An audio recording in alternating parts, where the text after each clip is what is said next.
Salut à tous, c'est BizBiz. Alors aujourd'hui l'épisode 994 du Zap Image. On commence aujourd'hui avec quelques anniversaires. On commence déjà avec l'anglais James Milner, capitaine de Liverpool qui fête aujourd'hui ses 34 ans. Et un autre anniversaire, c'est celui de Toni Kroos qui fête aujourd'hui ses 30 ans. Le milieu allemand de l'équipe du Real Madrid en tout avec le Real, c'est quand même 254 matchs. Il a quand même gagné 3 fois la Ligue des Champions, une fois la Liga. Une petite parenthèse aussi aujourd'hui, c'est mon anniversaire.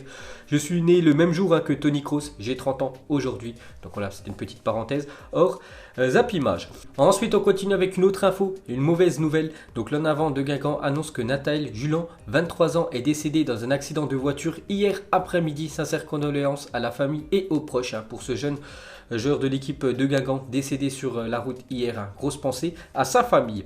Ensuite, il y a 4 ans, jour pour jour, Zidane devenait l'entraîneur du Real Madrid. C'était exactement le 4 janvier 2016 et 4 ans plus tard. Mais il a gagné beaucoup de trophées avec cette équipe des Merengues, dont 3 Ligues des Champions quand même. C'est le premier entraîneur à aligner 3 Ligues des Champions d'affilée. Zidane, 2 Supercoupes UEFA, 2 Coupes du Monde des clubs, une Liga et une Supercoupe d'Espagne. Voilà le palmarès impressionnant de Zidane en 4 ans. C'est quand même 9 trophées. On peut voir qu'il fait la une aujourd'hui du journal Marca. 4 années avec Zidane, l'air Zizou a débuté le 4 janvier 2016. Il a tout vécu, 3 Ligues des Champions, 9 titres, un départ, un retour, 2 crises, une reconstruction. Donc on peut voir qu'il a laissé une belle trace dans cette équipe du Real. Ensuite, cette fois-ci, on continue avec la une journal AS en Espagne et ça parle de Militao. Donc Retafe analyse Militao. Le Brésilien remplacera Ramos face à Mata, Molina et Angels, les 3 attaquants de Retafe qui ont déjà marqué 24 buts à eux 3 cette saison. Parce que Sergio Ramos est suspendu pour le match ce soir entre l'équipe du Real Madrid et Retafe. C'est d'être le défenseur brésilien Militao titulaire. Ensuite, on continue avec les infos côté Real Madrid. On peut voir que c'est Fede Valverde qui a été élu meilleur joueur du mois de décembre par les supporters. Vraiment mérité pour le jeune Uruguayen qui est très bon depuis ce début de saison avec l'équipe du Real. Ensuite, cette fois-ci, regardez la une journal Mondo Deportivo. Donc c'est plus un journal spécialisé sur l'équipe du Barça et ça parle du derby ce soir parce que ce soir il y a Espanyol Barcelone contre le Barça. C'est les deux clubs de la ville de Barcelone qui se rencontrent ce soir et c'est un derby choc des extrêmes parce que le FC Barcelone en première position et l'Espanyol Barcelone dernière position. Seulement 10 points pris après 18 matchs de Liga. C'est très compliqué cette année pour l'Espanyol, donc on verra ce que ça va donner. Ensuite, pour continuer avec ce journal Mondo Deportivo, il parle de Ousmane Dembélé, toujours blessé, ça fait plus d'un mois qu'il est blessé. L'attaquant français, donc la reprise de Dembélé se poursuit à un bon rythme et le Barça pense qu'il pourra jouer en février. Donc bonne nouvelle pour Dembélé qui pourrait retrouver les terrains courant février. Donc en espérant qu'il ne se reblesse pas parce qu'il se blesse beaucoup depuis 2 ans, l'attaquant français. Et pour finir avec l'Espagne, donc hier il y avait Séville contre Bilbao et score final 1-1. Le FC Séville manque l'occasion de creuser l'écart avec l'Atlético. Et une petite parenthèse sur cette rencontre, c'était quand même le 500e match de Jesus Navas sous les couleurs du FC Séville et c'est un record pour le club. Ensuite on revient en France, on va parler de la Coupe de France. Donc hier, premier match des 32e de finale, c'était Bordeaux contre Le Mans et victoire tranquille et logique de Bordeaux qui se sont imposés 2-0, donc direction les 16e pour les Girondins de Bordeaux. Ensuite un petit coup d'œil au programme de la journée, donc beaucoup de matchs de Coupe de France, un multiplex à 13h, à 15h, il y en a un autre à 18h, sinon il y a le Real Madrid qui se déplace du côté de Retafe à 16h, Atlético Levante à 18h30 et le choc de Barcelone entre l'Espanyol et le FC Barcelone, ça sera ce soir à 21h. Ensuite, pour revenir sur la Coupe de France, regardez toutes les affiches de la journée. Donc on peut voir un choc entre deux équipes de Ligue 1 à 15h. L'AS Monaco contre le Stade de Reims. On peut voir par exemple que Strasbourg ira du côté de Stade Portelois. Donc c'est une équipe de N3. Nantes ira du côté de l'Aviron Bayonnais à 13h. Donc on peut voir toutes les affiches de la journée. Ensuite, pour continuer avec le Paris Saint-Germain. Donc vous savez qu'actuellement on est en période de mercato. Le PSG va retenter sa chance pour Koulibaly, le défenseur sénégalais de l'équipe de Naples. Donc le PSG revient la charge pour Kalidou Koulibaly, disposant d'un bon de sortie cet été. Le solide défenseur intéresse le Paris Saint-Germain qui souhaite assurer la succession de Thiago Silva. Thiago Silva, n'oubliez pas qu'il est en fin de contrat dans 6 mois. Le 30 juin, il sera plus en contrat avec le PSG. Donc le Paris Saint-Germain aimerait remplacer Thiago Silva par Koulibaly. Mais bon, il y a City et West Ham qui sont également intéressés par le défenseur sénégalais. Donc déjà l'été dernier, le PSG était intéressé par Koulibaly. Donc Aurelio De Laurentiis, le président de Naples, voulait pas le lâcher en dessous de 100 millions d'euros. Donc personne n'a fait une offre aussi grosse pour le défenseur sénégalais. Donc cette fois-ci, pour être vendu entre 70 et 75 millions d'euros. C'est pour ça que le défenseur sénégalais pourra arriver du côté du Paris Saint-Germain dans quelques mois. Ensuite, on continue avec les autres infos transferts. Donc Henri Onyekuru, Monaco prêté à Galatasaray pour cette deuxième partie de saison. Ensuite, les dirigeants de l'AC Milan se sont rendus à Barcelone hier afin de convaincre Jean-Claire Todibo de signer avec l'équipe du Milan C. Donc ça va être un transfert aux alentours des 20 millions d'euros. N'oubliez pas que l'équipe du Barça l'a accueilli gratuitement l'été dernier en provenance de Toulouse. Donc il pourrait faire une plus-value de 20 millions d'euros en vendant le défenseur français du côté de l'Italie. Ensuite, cette fois-ci, on va parler du Bayern Munich qui serait disposé à laisser partir Jérôme Boateng. Cet hiver, si une offre de 15 millions d'euros se présentait, Arsenal est en pole position dans ce dossier. Donc on peut voir que les Gunners seraient sur le défenseur allemand Boateng pour le recruter dès cet hiver. Parce que voilà, Boateng du côté du Bayern Munich, c'est très compliqué, il joue plus trop le défenseur allemand. Ensuite, cette fois-ci, une déclaration de Zidane sur Pogba. Il a dit: je ne dirai rien, Paul est un joueur d'une autre équipe et il est également blessé. J'espère qu'il rejouera bientôt. Je pense aux joueurs que j'ai. On sait que Zidane, depuis pas mal de temps, il aimerait recruter Paul Pogba. Mais bon, voilà, ça reste quand même très compliqué. Et surtout que le Real Madrid a actuellement Valverde, qui est très bon. Donc voilà, on ne sait pas si ça se fera ou pas Paul Pogba du côté du Real Madrid. Donc affaire à suivre. Ensuite, des nouvelles de Haaland qui a participé à son premier entraînement avec sa nouvelle équipe du Borussia Dortmund hier. Donc regardez quand il a découvert son nouveau maillot de Dortmund. On peut le voir tout étonné. Donc maintenant, on verra ce que ça va donner Haaland dans le championnat allemand. Ensuite, regardez cette liste de joueurs qui sont passés inaperçus à Chelsea avant d'exploser dans leur club futur. Par exemple, Lukaku qui avait fait 15 matchs avec Chelsea, 0 but inscrit, une passe décisive. Kevin De Bruyne, maintenant l'un des meilleurs milieux de la planète. Il avait joué seulement 9 matchs à Chelsea, mais il était pas bon à Chelsea. Personne ne lui donnait sa chance. Maintenant, il est très fort.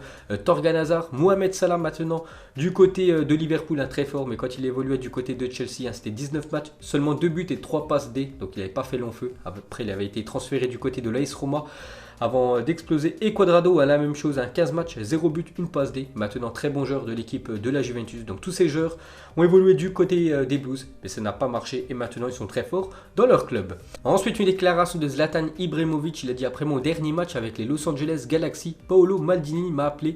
J'ai eu plus de propositions à 38 ans qu'à 28 ans. Donc voilà encore une petite déclaration de Zlatan, une petite parenthèse. Hier, il a joué un match amical avec son équipe de l'AC Milan contre une équipe de 5e division italienne. Il a marqué son premier but. Donc après, l'équipe de l'AC Milan s'est imposée 5-0 dans ce match. Et pour finir avec Zlatan, il a aussi dit: c'est impossible pour moi de jouer comme je le faisais il y a 10 ans. Au lieu de courir, je tire de 40 mètres maintenant. Donc voilà une dernière info sur le géant suédois. Ensuite, une déclaration de André Onana, le gardien camerounais de l'équipe de l'Ajax. Très bon gardien. Lors de ma première année à l'Ajax, nous avons atteint la finale de la Ligue Europa. Après la finale, mon agent s'est entretenu avec un club qui a été intéressé, mais ce club a décidé de ne pas me recruter car un gardien noir était difficile par rapport à ses supporters. Ce n'était pas parce que le club pensait que je n'étais pas assez bon. Encore aujourd'hui, je suis confronté au racisme à presque tous les matchs à l'extérieur, mais je n'en parle pas. Je suis fier d'être noir. Soutien à lui pour André Onana. Donc c'est vrai qu'on voit encore beaucoup de problèmes, racisme dans les stades. Donc voilà ce que dit André Onana, qu'il aurait pu changer de club, mais en fait le recruteur ne voulait pas le recruter parce que par rapport aux supporters, un gardien noir ne serait pas passé. C'est quand même incroyable d'entendre des propos comme ça en 2020. Ensuite les gars, on va aller au Mexique. Donc 2 cartels de la drogue ont organisé un match amical mardi en prison. Un match de football pour rassembler. Mais le problème, c'est que c'est pas passé comme prévu. Donc malheureusement, après un tacle violent par derrière dans la surface, tout a dégénéré en émeute. Des prisonniers étaient armés, une grosse fusillade a éclaté, 16 personnes sont mortes quand même pendant ce match amical. Les familles qui avaient été autorisées à regarder le match ont été rapidement évacuées, donc la police avait pourtant saisi avant la rencontre 77 sacs de marijuana, 17 couteaux, une scie, une cartouche 9 mm, 3 paires de ciseaux, 9 téléphones, 2 marteaux et 4 pistolets. Donc voilà ce qui s'est passé au Mexique entre 2 cartels de la drogue. Donc ça rigole pas du tout là-bas. Ensuite, touché au niveau du quadriceps droit, Jonas Martin a rechuté et sera absent au moins 3 mois pour le milieu de l'équipe de Rennes. Le Rennais n'a joué que 6 matchs en Ligue 1 cette saison. C'est très compliqué cette année, n'oubliez pas que l'année dernière, mais il était très bon du côté de Strasbourg. Il a été transféré l'été dernier pour jouer la Coupe d'Europe avec le Stade Rennais, l'Europa League. On peut voir que ça se passe pas comme il voulait parce qu'il y a beaucoup de blessures pour le milieu français. Ensuite, regardez la une aujourd'hui du journal L'équipe s'est marqué les poupées russes en parlant de Monaco. Premier match pour cette année 2020 de Monaco et surtout premier match avec son nouvel entraîneur Robert Moreno. Donc les poupées russes, on peut voir Thierry Henry, Jardim et maintenant Robert Moreno. C'est quand même 3 entraîneurs en moins d'1 an pour l'équipe de l'AS Monaco. Donc on verra ce que ça va donner. Ensuite officiel, regardez les nommés pour le titre de joueur du mois de décembre en première ligue. Donc on a le choix entre Vardy, Calvert-Lewin, Buendia, Inks, Traoré, Alexander Arnold, Kevin De Bruyne et Foster. Donc qui le mérite parmi tous ces joueurs de première ligue pour ce mois de décembre? Moi je donnerais bien Adama Traoré, l'attaquant de Wolverhampton. Et cette fois-ci regardez les 3 nommés pour le manager du mois de décembre en première ligue. On a le choix entre Klopp, Pearson, donc c'est l'entraîneur de Watford, et Solskjaer, l'entraîneur de Manchester United. Donc normalement, ça sera une fois de plus Jürgen Klopp avec son équipe de Liverpool. Ensuite, on va parler de Ronaldo, le Brésilien. Donc quand il est arrivé en Europe à 18 ans, il s'est engagé avec l'équipe du PSV Eindhoven. Et pour cette saison 1994-1995, hein, c'est quand même 35 matchs, 33 buts pour Ronaldo. Donc c'était sa première saison en Europe. Il est toujours considéré comme l'un des meilleurs numéro 9 de l'histoire du football. Ensuite, regardez le top 10 des meilleurs passeurs décisifs de la dernière décennie. Donc le premier, c'est quand même Lionel Messi, 205 passes D avec l'équipe du FC Barcelone. C'est quand même incroyable parce qu'il termine meilleur passeur de cette dernière décennie et aussi meilleur buteur. Donc deuxième, c'est un joueur du Paris Saint-Germain, 188 passes pour Angel Di Maria. Et en troisième position, Thomas Müller. Ensuite, on va parler de Wendy Renard, lance un appel pour retrouver son trophée The Best. Donc en gros, elle a pris le train hier. Et le problème, c'est qu'elle a oublié sa valise dans le train. Il y avait le trophée The Best et le trophée France Football. Donc elle a retrouvé sa valise avec le trophée France Football dedans. Et il manquait le trophée The Best. Donc elle lance un appel pour retrouver ce trophée The Best qu'elle a remporté le mois dernier. Ensuite, une petite info sur Cristiano Ronaldo. Donc la montre que portait Cristiano Ronaldo lors de la conférence internationale du sport à Dubaï, donc il y a quelques jours, est la Rolex la plus chère jamais produite. Regardez cette magnifique montre portée par Cristiano Ronaldo, donc elle coûte quand même 497 000 $. Voilà, c'est la montre la plus chère créée par Rolex et Cristiano Ronaldo. Là, actuellement au poignet. Ensuite, des nouvelles de Harry Kane qui est sorti il y a quelques jours sur blessure. Donc officiel, Harry Kane souffre d'une déchirure à la cuisse gauche. La durée de son indisponibilité n'a pas été communiquée, donc il devrait quand même louper quelques semaines de compétition. L'attaquant anglais, c'est quand même un gros coup dur pour l'équipe de Tottenham. Et pour finir ce Zap Image, donc mettez-moi en commentaire pour vous le match le plus marquant des années 2010, on va dire des 10 dernières années. Donc on peut voir le match Barça-Paris Saint-Germain 6-1, on peut voir Allemagne-Brésil 7-1, ou Barça-Real Madrid 5-0, ou même un autre match, si vous avez un autre match en tête. Donc moi je mettrai quand même le match le plus marquant de ces 10 dernières années, c'est bien sûr la demi-finale de Coupe du Monde entre l'équipe brésilienne à domicile, qui avait pris 7-1 quand même contre l'équipe allemande. Donc voilà les gars, la fin du Zap Image 994. Donc si ça vous a plu, un petit like et je vous ferai l'épisode 995 demain. Donc moi je vous laisse et je vous dis à la prochaine. Comme d'habitude, ciao à tous.